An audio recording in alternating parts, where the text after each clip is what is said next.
Radio 670 The Score. Always a delight to talk to our friend DJ Moore, and he joins us now on the Atturo Tire Hotline. Atturo, your hometown tire, Atturo.com. DJ, good morning. How are you doing?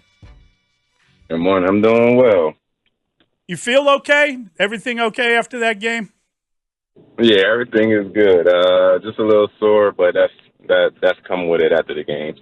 How do you explain what happened? What was your takeaway from how the Colts were able to come away with a victory in a game that I feel like you went into it feeling like the Bears could win this game and should have won that game? Yeah, we should have won that game, but we didn't. The Colts just went out there and just had less mistakes than we did, less turnovers than we did, and they came out on top. Yeah, I got to tell you, that was a team that had really struggled against the run, and it was kind of weird that the way that you guys ran the football. It seemed as if there was a lot of I don't know, disguised runs or kind of clever as opposed to kind of downhill runs. It wasn't often that you lined up kind of under center and ran the football. And in fact, there was a play, your only run of the game, where you line up under center, and that means you're coming down the heart of the field. No, it means it's an end around, and that ended up not really working out. Do you think they were aware of the finesse element in your running game as opposed to the power element?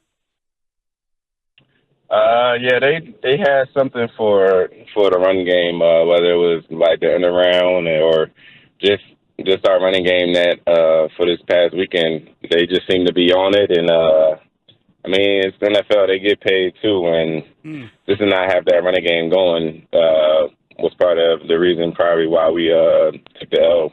So, DJ, we don't want to assume anything about your feelings after last week, certainly. So I want to know how you were feeling about the fact that you were targeted 10 times. You caught 8 passes, 78 yards.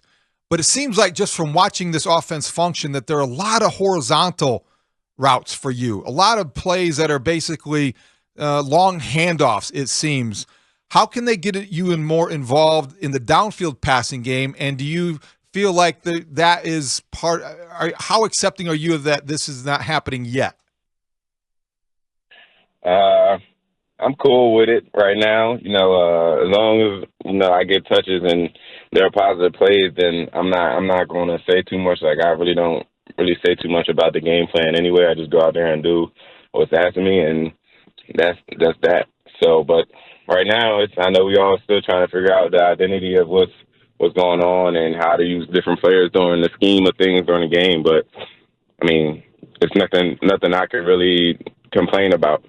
Is that a fair question, though? Is that a fair criticism of this passing game, that the use of you seems to be less threatening down the field and more at the line of scrimmage?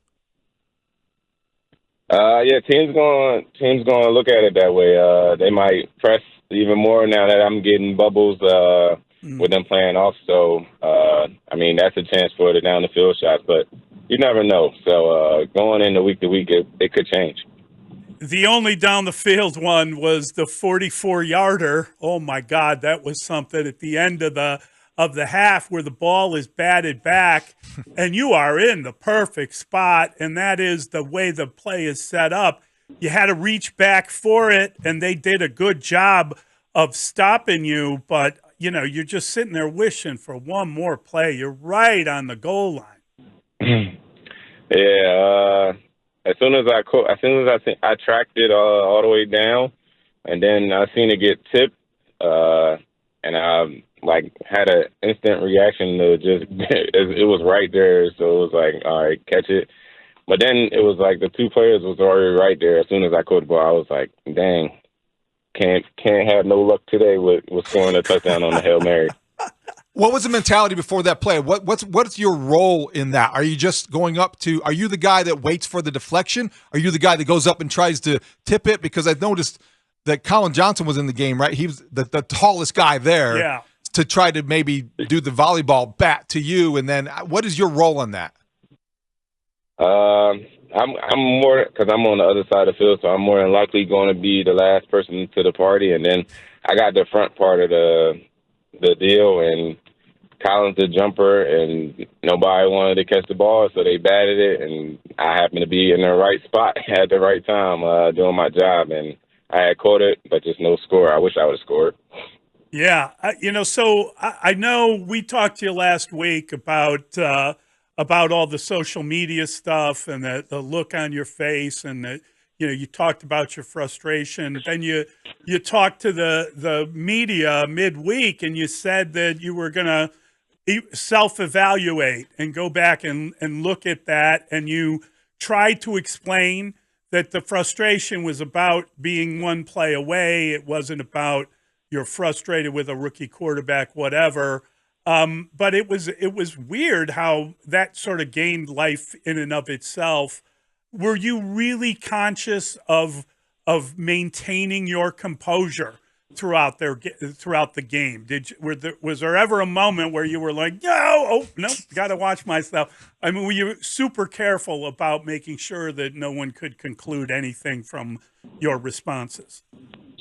No, I wasn't really too focused on body language. I mean, the game was going how it was going. Like I said, we just be one play away. Like it was the whole game, we was one play away until I think they went up like a score and a half, and it was like, and they got that first down. It was just like they're gonna take knees, and it was over. So it was really nothing to really be mad about.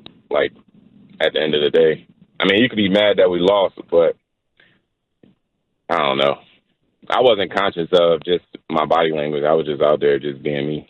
DJ, I wonder if you could help us out. Matt Eberflus addressed the media after the game and put a very positive spin on the loss. And I'd like you to listen to it and then give us your reaction, because we're curious if the message to the team and players was different than the one that he sent to the media and the fan base. This is what Matt Eberflus had to say directly after the loss. This is our third game, and there was some positivity to take out of this, and we're encouraged. We're encouraged in that locker room. We are encouraged, and we are, we'll have our head moving forward, eyes moving forward, and we're going to get better this week. Was that the right tone to set in your view? Yeah, it was the same message relayed in the locker room. I know everybody wants to win and everything in this league, but we are in the league, and a lot of people getting paid a lot of money to make plays on both sides of the field.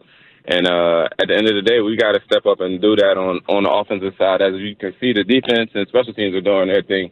We just all got to come together and just make it work. Because sometimes the defense is not going to have the days that they have, and we got to step up and make up for it. But the positive energy, it just got to stay up, because we know what we have in that locker room, in the building from top down. Everybody's in good spirits. Everybody knows where we're headed. And everybody want to be there now, but it might not be there now. It might be game 5, and we just go on a run after the bye week. It's fascinating, because I think we've struggled to figure out what is the identity of this offense. And now everyone seems to believe, well, it's a finesse offense. It's a passing offense. This is not a downhill running team. And you got to kind of accept that, because previously it may well have been a downhill running team. What is the identity of this offense? I don't know, because we could be good at so many different things if we really hone in on what we got to do as players and execute it very well. So we could be a downhill running team like last year. We could be an outside zone team. We could be a passing team, quick game team, deep threat team. But we just got to make it work. All 11 guys out there at once when we make the play call. This segment with DJ Moore is sponsored by Busey Bank, building business, growing wealth since 1868. Caleb Williams, 33 of 52, 363, sacked 4 times, DJ, 2 touchdown passes. You look at those numbers, and first of all, you're astounded by how often you guys threw the ball. But I wonder, you are there in the huddle, you're running routes for him, you're catching his passes. In what ways did you see growth from Caleb Williams against the Colts? The stats show it. his poise when things wasn't there, to get the ball out and still make a play was something that I've seen, and his communication on the sideline was even better this week. You ever been on a team that ran that many plays in a game before? I mean, I think you guys ran 84, 86 plays. It was ridiculous. It was the most the Bears have run since 1999. Yeah, it's the fourth most in their history. Yeah. I mean, that's a lot of plays. I think when I was in Carolina, we ran about the same amount of plays in a game before, but I would have to go back and look. I wonder this, as you watch the tape or as you went through it, you obviously were targeted 10 times. We talked about 8 catches, 78 yards. Odunze had what might be a breakout game for the rookie, 6 catches, 112 yards. How much of that did he benefit from maybe attention paid you? Did the Colts do anything schematically or defensively that paid more attention to you that allowed Rome to get open and take advantage? They started leaning towards me, and me and my coach, we started noticing it and came over to the side. I said the one play where he had the deep ball, I told him, listen, they going whoever got you is going to be bumping out, and you're going to beat them downfield because I'm going to take this corner in the deep safety. He's going to be one-on-one, and they ended up hitting it, and he was happy and all fired up. So the game went how I thought it was with the defense of the Colts because they started leaning the safety over towards me. Why couldn't you call the play on 4th and 1?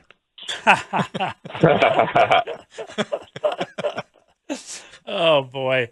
I think that there were so many moments, and we look at all these numbers, and it's just confounding. Obviously, Keenan Allen is still out, and he's still hurt. Has that impacted your offense, knowing that he's kind of this third down weapon, this guy that has a chance to get open, that can help move the chains? Do you have any idea when he's coming back, if he's coming back? You know, they haven't put him on the injured list or anything. He's not on injured reserve, so he's still a week-to-week proposition. How bad is he? I'm not sure. But I know he does have a role in this offense that most people on different teams couldn't fill. So right. We can't wait to get him back. DJ, you've been in this situation before. How big of a week is this? Because you're coming off a loss in a game that obviously people felt like you should have won. And now you worry sometimes there's questions about the head coach and, burning a timeout because you guys weren't ready to go for 2. And then there's questions about Shane Waldron on 4th and 1. You know the noise. You've been in Chicago long enough to understand what happens after a loss like this. How important is it to keep focused with the Rams coming to town? It's extremely important because we can't control what the front office do, but we can control wins and losses. So if we just go out there and execute everything and to the game plan's extent, we're gonna win. If we don't, it's what have you done for me lately, league, and things can happen, and you never want to see that, but at the end of the day, it is everybody's livelihood. It's a very unforgiving schedule, and even though the Rams started out with a couple of losses, they come in here. Sean McVay is a Super Bowl coach. He's respected in the profession. They've got Matthew Stafford, who's a great quarterback who's been in the division before and has had success against the Bears. What do you look at when you see this team coming in? They've got a lot of injured receivers. They're missing some players. And obviously they had a great defensive tackle retire. What do you think when you see a team like the Rams come in, or haven't you gotten there yet? When you see them come in, you just know it's going to be a game because no matter who's in or who's down, they find a way to make plays, and the defense is going to be the defense that they play. They're usually good, and the offense is usually firing too. You healthy coming out of this game? You get beaten up, banged up a little bit, or are you fine? No, I'm fine. You ran too many plays. I think you were on the field for all but one of those plays. You must be wrecked. Nah, I'm good. My body is used to it. I'm conditioned well, so I'm good for it. Great stuff, DJ. Thank you, man. Glad to hear you doing okay. We Thanks, appreciate DJ. your time. Yep.